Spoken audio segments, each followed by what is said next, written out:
Messieurs les membres du comité de politique monétaire de la Banque centrale des États de l'Afrique de l'Ouest, Mesdames, Messieurs, je vous souhaite la cordiale bienvenue à cette deuxième session ordinaire de notre comité au titre de l'année 2024 au siège de la BCEAO à Dakar.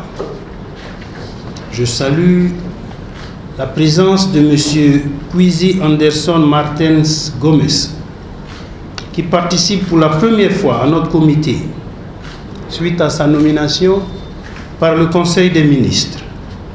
M. Gomes, je vous souhaite en notre nom à tous la cordiale bienvenue au sein de ce comité.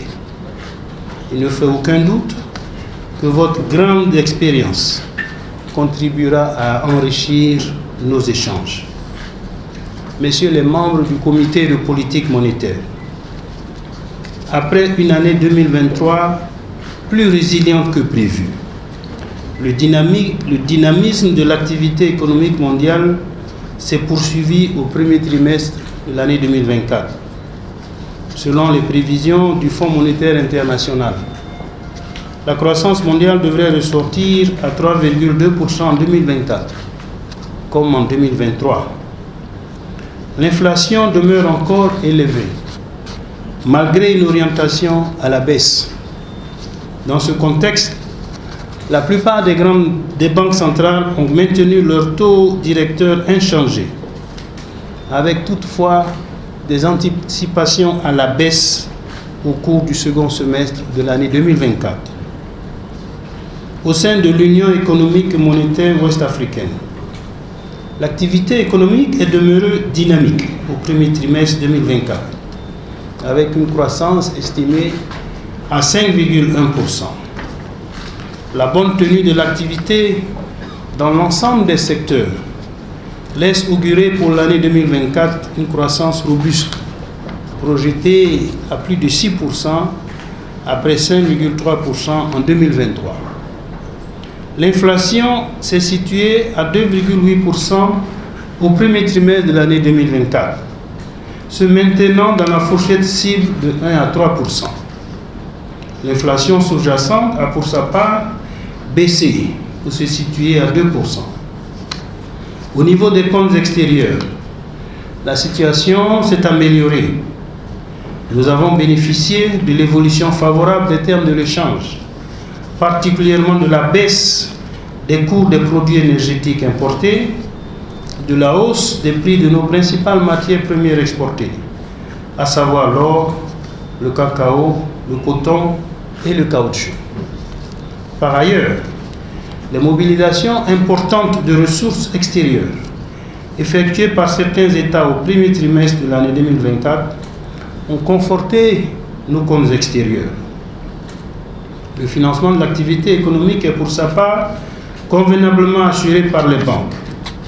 À fin mars 2024, les crédits à l'économie ont continué à augmenter au rythme de 5,1%.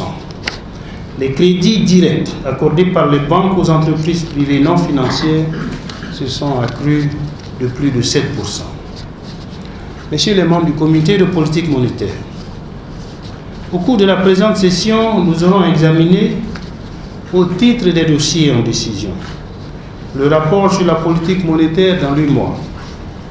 Ce rapport, élaboré par les services de la Banque centrale, donne une synthèse de l'évolution récente de l'environnement international et interne, ainsi que les perspectives économiques et financières de l'Union.